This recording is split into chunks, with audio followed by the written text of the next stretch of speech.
Assalamualaikum warahmatullahi wabarakatuh. Saya Risma Dwi Hari Mulyawati, NPM 043 dari kelas 2A1 Ilmu Hukum Universitas Islam Kadiri. Di sini saya mendapat tugas dari dosen pengampu Bapak Saiful Firdaus, SSY MH, untuk menjelaskan tentang prinsip kesetaraan di hadapan hukum. Membicarakan Indonesia, mungkin saat ini Indonesia dalam kondisi sulit karena pandemi COVID-19. Bukan hanya Indonesia, negara lain pun sama, apalagi berdampak pada faktor ekonomi. Lalu, dalam kondisi saat ini, apakah Indonesia sudah menerapkan prinsip kesetaraan di hadapan hukum? Menurut saya, ada yang sudah dan ada yang belum.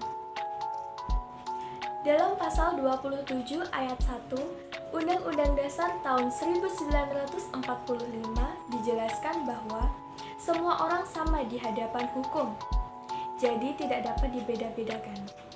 Undang-undang kita menjamin hak-hak warga negara dan tidak ada perbedaan.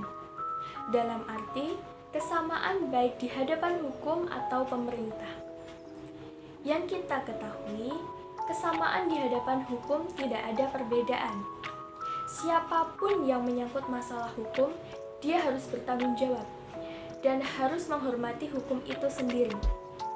Itu yang dinamakan kesetaraan. Jadi, tidak ada diskriminasi walau orang itu pejabat, orang itu ulama, orang itu tokoh masyarakat, dan lain-lain. Jika dia berurusan dengan hukum, dia harus mematuhi hukum itu sendiri. Kita semua mengetahui bahwa hukum ini tajam ke bawah dan tumpul ke atas. Yang saya pernah temui, seharusnya masyarakat kecil mendapat perlindungan hukum, malah tidak mendapatkan perlindungan hukum.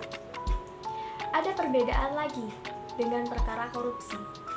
Perlakuan hukumnya beda dengan orang yang mencuri ayam, mencuri pakaian, mencuri sendal, dan lain-lain. Padahal di undang-undang disebutkan bahwa tidak ada perbedaan antara mereka kalau sudah menyangkut masalah hukum.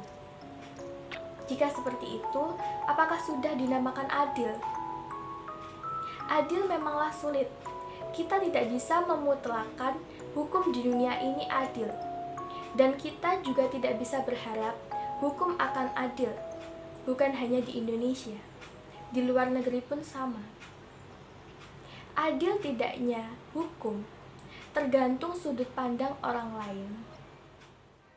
Jadi kesimpulan dari materi yang saya jelaskan tadi adalah di Indonesia sudah menerapkan prinsip kesetaraan hukum, tapi belum maksimal. Dalam hal ini, kesetaraan hukum masih menjadi pekerjaan rumah bagi bangsa Indonesia yang menjalankan sistem negaranya dengan landasan hukum. Saya, Risma Dwi Hari Mulyawati, terima kasih telah menonton video saya. Jika ada salah kata, saya mohon maaf. Wassalamualaikum warahmatullahi wabarakatuh.